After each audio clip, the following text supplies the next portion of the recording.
बघा आपण लास्ट लेक्चरमध्ये न्यूटन्स लॉ ऑफ विस्कोसिटी बघितला होता. न्यूटन्स लॉ ऑफ विस्कोसिटी, त्याच्यानंतर न्यूटन्स लॉ ऑफ विस्कोसिटी काय होता, तर तो होता tau is directly proportional to velocity gradient, ठीक आहे, किंवा tau is equals to nu D O upon D Y. त्याच्यानंतर काय बघितलं होतं, कायनेमॅटिक विस्कोसिटी आपण ती बघितली होती, डायनामिक विस्कोसिटी आपण डेन्सिटी, ठीक आहे. त्याच्यानंतर नेक्स्ट काय बघितलं होतं, बल्क मॉड्युलस. बल्क मॉड्युलस की काय राहतो, डेल पी आपण व्हॉल्युमेट्रिक स्ट्रेन. मग ती व्हॉल्युमेट्रिक स्ट्रेन राहते चेंज इन व्हॉल्यूम आपण ओरिजिनल व्हॉल्यूम, ठीक आहे. आणि तो जो कॉम्प्रेसिबिलिटी फॅक्टर राहतो तो काय राहतो 1 आपण के असतो, ठीक आहे. हे आपण लास्ट लेक्चरमध्ये बघितलं होतं. त्याच्यानंतर आता नेक्स्ट आपल्याला बघायचे काही समथिंग न्यूमरिकल कशावरती, तर कायनेमॅटिक विस्कोसिटीवरती काही न्यूमरिकल बघायचे. आणि नंतर नेक्स्ट बघायचं आपल्याला काही न्यूमरिकल जे आहे ते डायनामिक विस्कोसिटीवरती बघायचे, ठीक आहे. तर आपण आता 1 बाय 1 सॉल्व करू, ठीक आहे. तुम्ही पण माझ्यासोबत सॉल्व करायचं आणि राईट पण करायचं, ठीक आहे. आता सोल्युशन. तर बघा इथं प्रॉब्लेममध्ये काय दिले, इफ द डेन्सिटी ऑफ लिक्विडची डेन्सिटी दिली, किती दिली 800 kg पर मीटर क्यूब, ठीक आहे. कायनेमॅटिक विस्कोसिटी दिलेली, तर कायनेमॅटिक विस्कोसिटी आपण असं न्यू याने डिनोट करतो, ठीक आहे. त्याच्यानंतर 1.73 सेंटीमीटर स्क्वेअर पर सेकंद, ठीक आहे. त्याच्यानंतर नेक्स्ट बघा आपल्याला फाइंड आउट काय करायचं आहे, स्पेसिफिक वेट. तर स्पेसिफिक वेट काय आहे की स्मॉल डब्ल्यू, किंवा त्याला आपण काय म्हणतो गॅमा म्हणतो, ठीक आहे. त्याच्यानंतर नेक्स्ट काय सॉल्व करायचं आपल्याला, नेक्स्ट बघा डायनामिक विस्कोसिटी. डायनामिक विस्कोसिटी म्हणजेच म्यू, ठीक आहे, हा एक फाइंड आउट करायचा. त्याच्यानंतर दुसरा आहे स्पेसिफिक व्हॉल्यूम म्हणजे स्मॉल व्ही, ठीक आहे. स्मॉल व्ही आपण डायरेक्ट पण काढू शकतो 1 आपण डेन्सिटी म्हणून, ठीक आहे. हा एक फॉर्म्युला यूज करून ते फाइंड आउट करू शकतो, इथं दाखवलं बघा. त्याच्यानंतर specific gravity S G. S G कसं काढू शकतो, density of liquid upon density of water, ठीक आहे. तर या गोष्टी यूज करून आपण काय करू शकतो, हे फाइंड आउट करू शकतो, ठीक आहे. तर आता आपण काय करणार आहे, सगळ्यात पहिले स्पेसिफिक वेट फाइंड आउट करणार. काय फाइंड आउट करणार, स्पेसिफिक वेट. आता स्पेसिफिक वेटचा फॉर्म्युला काय राहतो, small W is equals to किंवा gamma is equals to rho into G. मग बघा रोची व्हॅल्यू दिलेली 800 आणि जीची व्हॅल्यू राहते 9.81. मग ते जर केलं तर किती येतं, त्याचं मल्टिप्लाय करायचं, ठीक आहे. तर 9.81 जर मल्टिप्लाय केलं 800 तर ते येतं बघा 7848 न्यूटन पर मीटर क्यूब, ठीक आहे. मग आपलं पहिलं आन्सर आलेलं आहे 7848. आता सेकंड फाइंड आउट करायचं आहे आपल्याला. सेकंड काय दिलेलं आहे बघा, स्पेसिफिक व्हॉल्यूम म्हणजे स्मॉल व्ही. मग स्मॉल व्ही काय राहतो 1 आपण रो राहतो, किंवा त्यालाच काय म्हणतो आपण कॅपिटल व्ही आपण मास. मग 1 आपण 800 जर केलं तर ते किती येईल बघा, कॅल्क्युलेटरमध्ये करा सगळ्यांनी. तर कॅल्क्युलेटरमध्ये जर केलं आपण तर ते येतं 0.00125, ठीक आहे. तर ते येणार आहे, आता बघा व्हॉल्यूम आहे म्हणजे मीटर क्यूब पर के जी, ठीक आहे. स्मॉल व्हीला मीटर क्यूब पर के जीमध्ये, ठीक आहे. त्याच्यानंतर नेक्स्ट बघा आता आपल्याला फाइंड आउट करायचं आहे, नेक्स्ट काय फाइंड आउट करायचं, डायनामिक विस्कोसिटी. आता न्यू. आता बघा आपल्याकडं काय आहे की हा जो याचा फॉर्म्युला आहे kinematic viscosity is equals to nu upon density. ठीक आहे. मग बघा आपल्याला जर न्यू फाइंड आउट करायचं असेल तर न्यूचं काय होणार आहे, रो इंटू. ठीक आहे. आता बघा इथं हे जे दिलेलं आहे सेंटीमीटर स्क्वेअर पर सेकंडमध्ये दिले, बरोबर आहे की नाही. मग आपल्याला त्याला कशात कन्वर्ट करावं लागेल, मीटर पर सेकंड स्क्वेअरमध्ये करावं लागेल. मग हा जो व्ही दिला आहे बघा, हा काय आहे की आधी आपल्याला 1.73 सेंटीमीटर स्क्वेअर पर सेकंड. आता बघा तुम्हाला माहिती आहे की 100 centimetre is equals to 1 metre आहे. ठीक आहे. मग आता इथं तर मीटरचा स्क्वेअर आहे, मग इथं जर मीटरचा स्क्वेअर केला तर आपल्याला 100चा पण स्क्वेअर करावं लागेल. आणि इथं आपल्याला कशामध्ये दिलं आहे, तर ते दिलेलं आहे सेंटीमीटर स्क्वेअरमध्ये. तर मग काय होईल त्याला 1.7. बघा 100चा स्क्वेअर किती होईल, मग 1 मीटर स्क्वेअर किती आहे, 100चा स्क्वेअर आहे म्हणजेच 10,000 आहे. मग याला 10,000ने डिवाईड करावं लागेल. मग तेच किती येणार, 1.73 इंटू -4 येणार. 10,000 म्हणजेच काय, डिवाईड बाय 10,000 जर केलं तर मग हे येणार मीटर स्क्वेअर पर सेकंडमध्ये. लक्षात ठेवा ते.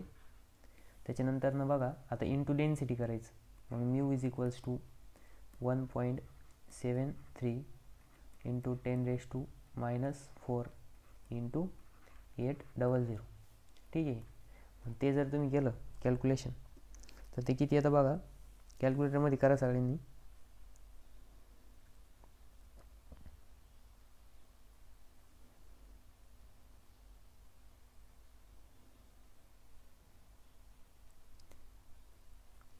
तर बघा ते येतं न्यू इज इक्वल्स टू 0.1384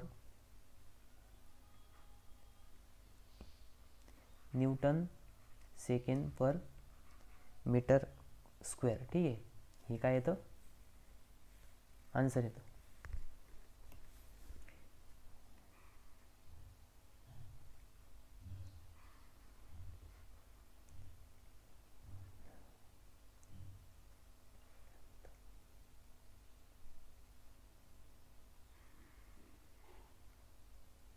आता बघा लास्टला आपल्याला काय फाइंड आउट करायचं आहे, specific gravity.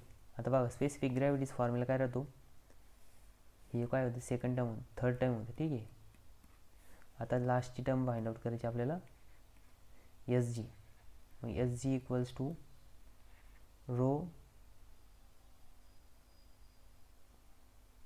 Of liquid upon rho of water. मग रो ऑफ लिक्विड किती आहे, 800 अपॉन 10000. ठीक आहे. 0.800. हे काय आहे, युनिटलेस क्वांटिटी आहे, त्याच्यामुळे याला कुठलं युनिट नसतं. ठीक आहे. हा फर्स्ट प्रॉब्लेम होता. फर्स्ट प्रॉब्लेम इझी होता आणि याच्यामध्ये आपण आधीचे काही प्रॉपर्टीज यूज केल्या. ठीक आहे. आता नेक्स्ट प्रॉब्लेम बघा. नेक्स्ट प्रॉब्लेम इथं दिलेला आहे. हा आणि तो प्रॉब्लेम सेम आहे, हा पेपरला आलेला आहे बघा, सेम व्हॅल्यू आहे. तर विंटर 2018ला आणि समर 2024ला 4 मार्कसाठी आला होता. आता नेक्स्ट प्रॉब्लेम बघा इथं. हा जो दिलेला आहे आपल्याला तो कशाचा आहे, तर हा कॅपिलरी राईजचा प्रॉब्लेम आहे, सरफेस टेन्शनचा. ठीक आहे. तो आपण नंतर न बघू, त्याच्या आधी आपण बघणार आहे आता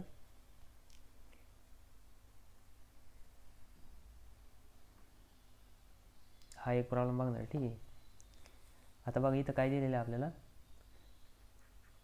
पहिली प्रॉब्लेम रीड करायचं, नंतर न गिव्हन लिहायचं. आता बघा, a pressure of 1.2 pascal applied to 650 litre of liquid cause a volume reduction by 1.5 litre.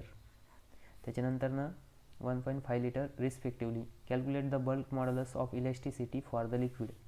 म्हणजे बघा इथं काय दिलेलं आहे, प्रेशर अप्लाय केलं आहे. किती प्रेशर अप्लाय केलं आहे, तर 1.2 पास्कल. 1.2 पास्कल म्हणजेच 1.2 न्यूटन पर मीटर स्क्वेअर. ठीक आहे.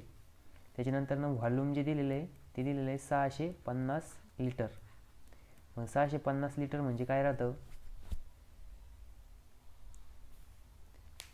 तेच जर आपण याच्यामध्ये कन्वर्ट केलं कशामध्ये, लिटरचं जर आपण मीटर पर सेकंड स्क्वेअरमध्ये जर कन्वर्ट केलं, 650 गुणिले मीटर क्यूबमध्ये जर कन्वर्ट केलं तर 10⁻³ मीटर क्यूब येणार. ठीक आहे.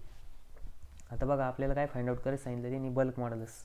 मग बल्क मॉड्युलस के राहतो. केचा फॉर्म्युला काय आहे की इन्क्रीज इन प्रेशर किती इन्क्रीज झालं, नंतर ना increase in pressure upon volumetric strain. मग व्हॉल्युमेट्रिक स्ट्रेन काय राहते, change in volume upon original volume.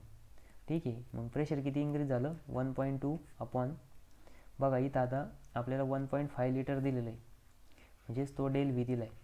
तर डेल व्ही किती आहे, 1.5 litre.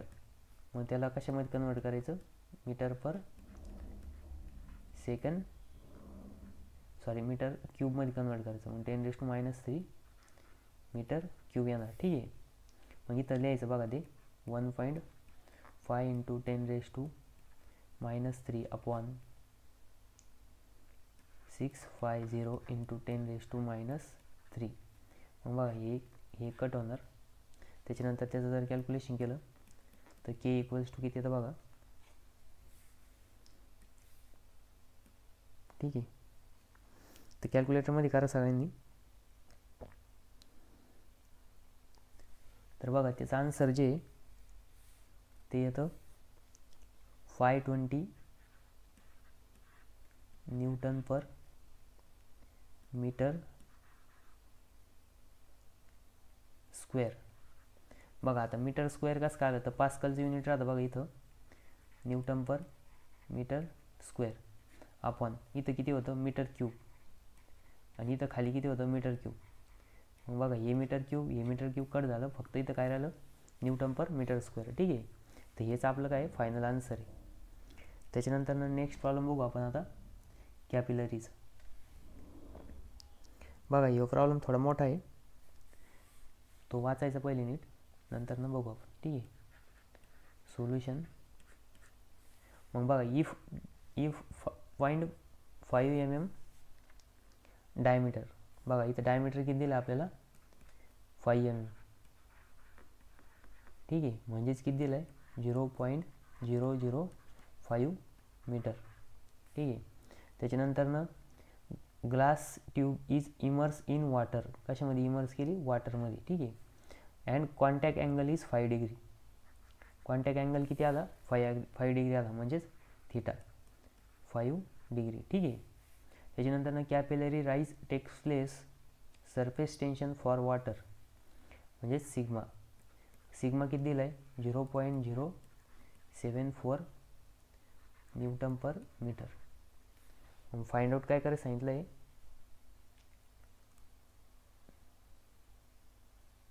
Capillary rise find out करायचं, म्हणजे एचची व्हॅल्यू काय करायची आपल्याला, फाइंड आउट करायची.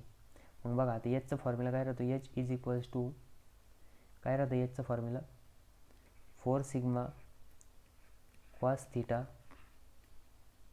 Upon rho G D. मग सिग्मा किती आहे, 4 × 0.074 into cos theta 5 degree upon rho किती आहे, आता बघा वॉटरचा रो किती राहतो, 1000 इंटू 9.81 इंटू डी. आता डीची व्हॅल्यू किती, 0.005. ठीक आहे. तर मग बघा किती येतं, कॅल्क्युलेटरमध्ये जर केलं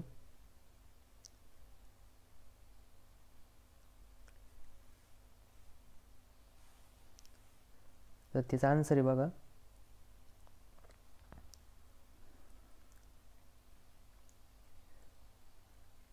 6.01 इंटू 10⁻³ मीटर. ठीक आहे. म्हणजेच किती, 0.006 mm. हे काय हाईट आहे कॅपिलरी राईजची. नंतर ना नेक्स्ट बघा,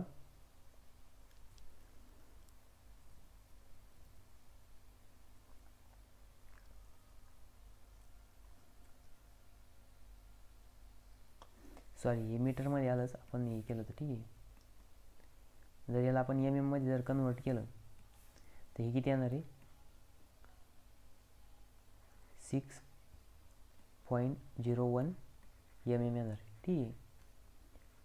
हाईट, कॅपिलरी आर्टची जी हाईट आहे ती किती आली, 6.01 किंवा 6.0006 मीटर. ठीक आहे. आता नेक्स्ट प्रॉब्लेम बघणार आहे आपण. हा आहे न्यूटन्स लॉ ऑफ विस्कोसिटीवरचा डिपेंड प्रॉब्लेम आहे. ठीक आहे. मग सोल्युशन, मग बघा इथं काय दिलं आहे, 2 हॉरिझॉन्टल प्लेट, 2 प्लेट दिले बरोबर. मग आपण त्या ड्रॉ करू आता. तर फर्स्ट प्लेट कोणती दिलेली, 2 प्लेट दिल्या, ही एक प्लेट आहे. त्याच्यानंतर वरची सेकंड प्लेट आहे. ठीक आहे. त्याच्यानंतर किती डिस्टन्सवरती त्या एकमेकींपासून, तर ते आहे 12.5 किती 12.5. बघा 2 horizontal plate are place 12.5 apart, म्हणजे 2 प्लेट ही एकमेकांपासून 12.5 अंतरावरती. त्याच्यानंतर the space between them is filling with oil, त्यांच्यामधला जो स्पेस आहे तो कशाने भरला आहे, ऑइलने भरला आहे. विस्कोसिटी किती त्याची 14 पॉईस. ठीक आहे. म्हणजे म्यू जो दिला आहे 14 पॉईस दिला आहे. किती दिला आहे, 14 पॉईस. त्याच्यानंतर कॅल्क्युलेट शेअर स्ट्रेस, म्हणजे ताऊ फाइंड आउट करायचं आहे. त्याच्यानंतर वाय किती दिला आहे, डिस्टन्स बिटवीन देम, म्हणजे हे दिले 12.5, म्हणजे किती दिलं आहे 12.5 दिले distance. If upper plate moves with velocity 2.5, म्हणजे याची वेलोसिटी किती आहे 2.5 मीटर पर सेकंड. बघा आता एकदम सिंपल प्रॉब्लेम आहे, डायरेक्ट फॉर्म्युल्यावरती आहे. याच्यात काय सांगितलं आहे तुम्हाला की वरची प्लेट आहे तिची वेलोसिटी दिलेली आहे 2.5 आणि त्याच्यामध्ये काय भरलं, इथं ऑइल भरलेलं आहे बरोबर आहे की नाही. त्यांच्यामध्ये काय आहे, ऑइल आहे. म्हणजे आपण जर असं ऑइल ड्रॉ केलं, याच्यामध्ये काय आहे, ऑइल आहे. त्याच्यानंतर नेक्स्ट काय सांगितलं आपल्याला की त्याची जी म्यूची जी व्हॅल्यू दिली ती किती दिलेली आपल्याला 14 पॉईस. बघा मग आता 1 poise is equals to 0.1 Newton पर. बघा आता मग याला कन्वर्ट करायचं कशाला, म्यूला. म्यू इक्वल्स टू 14 किती पॉईस आहे, 14 पॉईस आहे. ठीक आहे. म्हणजे म्यू इज इक्वल्स टू 14 पॉईस आज दिलेलं आहे आपल्याला. आणि 1 पॉईस म्हणजे किती आहे, 1 poise is equals to 0.1 newton second per metre square. ठीक आहे. म्हणजे हे तर तुम्ही याचं जर कन्वर्जन केलं तर मग आपल्याला काय करावं लागेल, इथं काय येणार आहे, म्यू इज इक्वल्स टू बघा 1 पॉईस म्हणजे 0.1 आहे, तर 14 पॉईस म्हणजे किती, मग तुम्ही जर क्रॉस मल्टिप्लिकेशन जर केलं तर ते किती येणार आहे 1.4 newton second per metre square. ठीक आहे. त्याच्यानंतर मग बघा आपल्याला काय फाइंड आउट करायचं आहे, ताऊ फाइंड आउट करायचं आहे. काय फाइंड आउट करायचं आहे, ताऊ. मग ताऊचा फॉर्म्युला काय राहतो, tau is equals to nu into D upon D Y, किंवा दुसरा फॉर्म्युला लिहिता बघा त्याला, म्यू इंटू डेल व्ही, म्हणजे change in velocity upon change in distance असं पण लिहितं. ठीक आहे. तर बघा मग आता इथं म्यूची व्हॅल्यू दिलेली आपल्याला 1.4 इंटू, त्याच्यानंतर बघा याची वेलोसिटी, आता हा काय खालचा लेअर आहे म्हणजे फिक्स आहे. ठीक आहे. म्हणजे याची वेलोसिटी 0 आहे. मग तुम्ही जर इथं डेल व्ही जर फाइंड आउट केला तो किती येणार आहे 2.5 मायनस 0. ठीक आहे. अपॉन आता वाय डिस्टन्स किती दिलेलं आहे 12.5 दिलं आहे बरोबर आहे की नाही. म्हणजेच वायची व्हॅल्यू किती दिलेली आपल्याला 12.5 दिलेली. तिला कशात कन्वर्ट करावं लागलं आपल्याला, मीटरमध्ये. मग मीटरमध्ये कन्वर्ट करताना काय करायचं, 12.5 इंटू 10⁻³ मीटर. इथं लिहायचं 12.5 इंटू 10⁻³ मीटर. त्याच्यानंतर व्हॅल्यू बघा त्याचा आन्सर किती येतं, मग ताऊ इज इक्वल्स टू बघा इथं जर तुम्ही कॅल्क्युलेशन केलं तर ताऊची value 280 Newton per metre square. ठीक आहे, ही काय आली ताऊची व्हॅल्यू आली. त्याच्यानंतर ना लास्टला एक प्रॉब्लेम बघा आता, solution.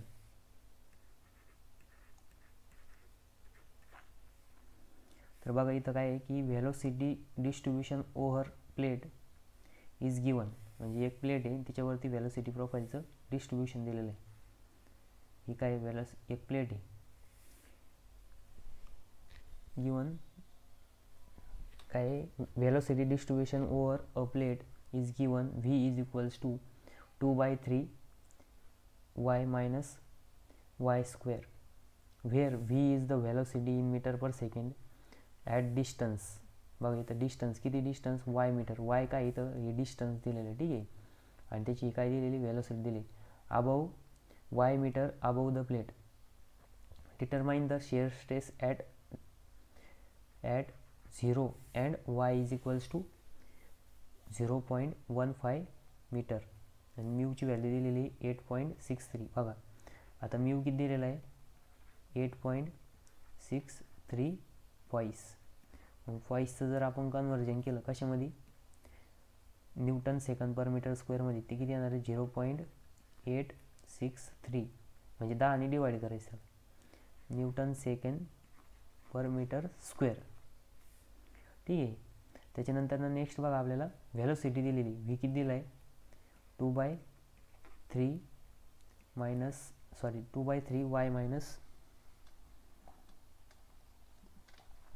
2/3 y minus y square.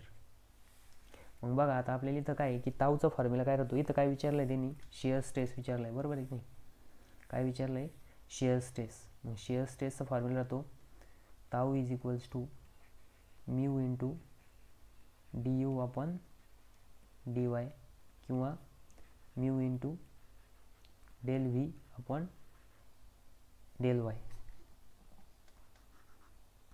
असं पण लिहू शकता तुम्ही. मग बघा आता इथं यूच्या जागेवरती व्ही दिलेलं आहे आपल्याला.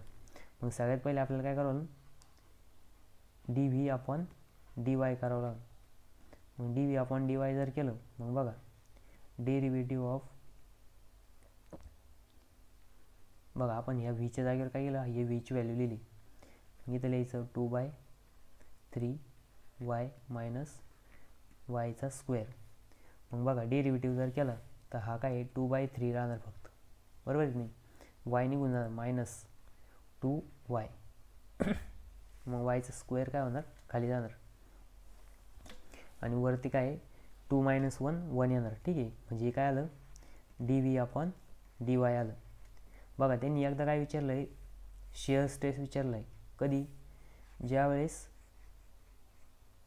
ज्यावेळेस कधी एकदा ताऊच्या तिथं बघा shear stress at y is equals to 0.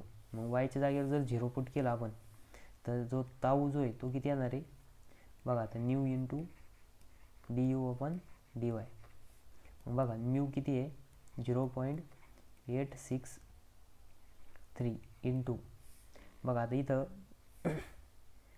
आपण ही पुट करायची डी व्ही बाय डी वायची व्हॅल्यू, तर ती येणार आहे 2/3 मायनस 2 इंटू 0.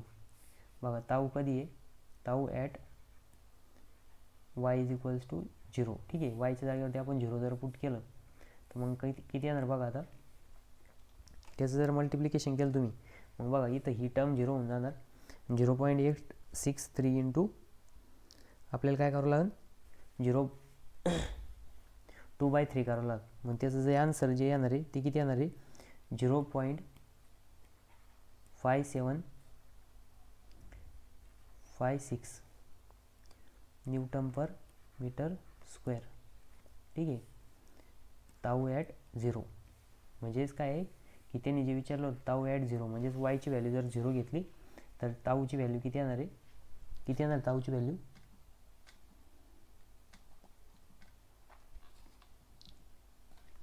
बघा tau at y is equals to 0. किती आला तो 0.5756 न्यूटन पर मीटर स्क्वेअर. त्याच्यानंतर नेक्स्ट दुसरं आहे बघा, दुसरं कोणता फाइंड आउट करायचं आपल्याला, ताऊ ॲट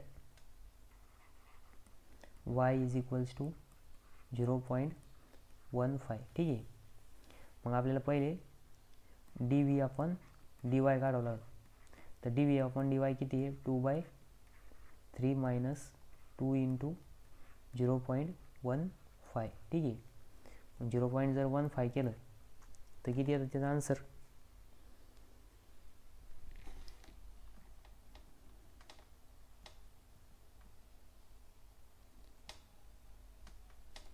त्याचा आन्सर किती येतं बघा,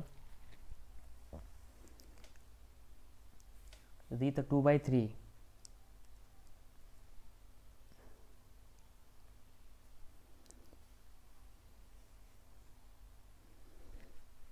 त्याचा आन्सर येतं बघा इथं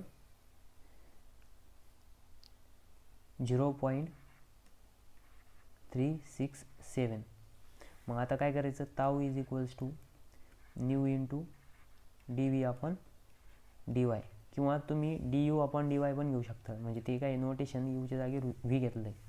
मग न्यूची व्हॅल्यू किती बघा आपल्याला दिलेली आहे 0.863 इंटू 0.367. मग ताऊ किती आला, ताऊ आला बघा 0.3167 न्यूटन पर मीटर स्क्वेअर. तर मग बघा इथं तुम्ही जर लक्ष दिलं असेल तर जी बॉटमची प्लेट आहे म्हणजे ज्याचं डिस्टन्स कमी आहे त्याची काय आहे शिअर स्ट्रेस किती आहे जास्त आहे, आणि ज्याचं शिअर डिस्टन्स कमी जास्त आहे त्याचा शिअर स्ट्रेस काय कमी आहे. म्हणजे काय आहे की ज्या वेळेस किंवा एखाद्या सरफेसवरून जर वॉटर फ्लो होत असेल तर त्या सरफेसच्या कॉन्टॅक्टमध्ये असणाऱ्या लेअरची व्हॅलोसिटी किती राहते 0 राहते असं त्याचं मिनिंग आहे. ठीक आहे. किंवा कमी राहते 0, म्हणजे 0 म्हणण्यापेक्षा त्या व्हॅलोसिटी प्रोफाईलवरती डिपेंड आहे. ठीक आहे. त्याच्यानंतर नेक्स्ट बघा, हा प्रॉब्लेम आपण लास्ट टाइम पण सॉल्व केला होता, वॉटर आणि मर्क्युरीचा दिलेला आहे. ठीक आहे. त्याच्यानंतर एवढेच प्रॉब्लेम होते याच्यावरती. तर नेक्स्ट लेक्चरमध्ये आपण काय बघणार आहे, प्रेशर. ठीक आहे. तर प्रेशरमध्ये आपल्याला आता प्रेशरचे बेसिक थिंग्स बघायच्या आधी नंतर काही गोष्टी बघायच्या. आता बघा इथं हा जो प्रॉब्लेम दिलेला आहे ना आपण लास्ट लेक्चरमध्ये पण सॉल्व केला होता बघा, वॉटर आणि मर्क्युरी दिलेला आहे. तर तुम्हाला वाटतं सरांनी सोडून दिला. Calculate the capillary rise in glass tube of 2.5 mm diameter. त्याच्यानंतर वेन इमर्स व्हर्टिकली, म्हणजे ती ट्यूब काय व्हर्टिकली इन वॉटर आणि मर्क्युरीमध्ये डुबवली. त्याच्यानंतर सरफेस टेन्शन दिलेलं आहे बघा वॉटरच्या रिगार्डिंग सिग्माची व्हॅल्यू. त्याच्यानंतर मर्क्युरीसाठी पण व्हॅल्यू दिली. ठीक आहे. नंतर for the mercury in contact with air the specific gravity is 13.6 आणि अँगल 130. एकासाठी दिलेलं आहे, मर्क्युरीसाठी दिलं आहे. आणि वॉटरसाठी इथं दिलेलं नाही, म्हणजे वॉटरसाठी किती घ्यायचं तुम्ही 0 घेऊन टाकाल डायरेक्टली. किती घ्यायचा 0 दिलेलं नाही. आणि मर्क्युरीसाठी दिलं आहे 130 डिग्री. ठीक आहे. मग कॅपिलरी इथं फॉल होणार आहे, याच्यामध्ये वॉटरमध्ये राईज होणार आहे. त्याच्यावरून ते लक्षात घ्यायचं, कारण की तिथं काय आहे अँगल हा ग्रेटर दॅन 90 डिग्री. ठीक आहे. तर बाकीचं आपण आता नेक्स्ट लेक्चरमध्ये बघू. नेक्स्ट लेक्चरमध्ये प्रेशर राहणार आहे. आता आतापर्यंत सगळे आपण 2 मार्काचे प्रॉब्लेम बघितले, 2 ते 4 मार्काचे प्रॉब्लेम बघितले, 6 मार्काचे प्रॉब्लेम बघितलेच नाही. 6 मार्काचा प्रॉब्लेम हा पेपरमध्ये प्रेशरवरती येईल. ठीक आहे. तर उद्याच्या लेक्चरमध्ये आपण प्रेशर बघू.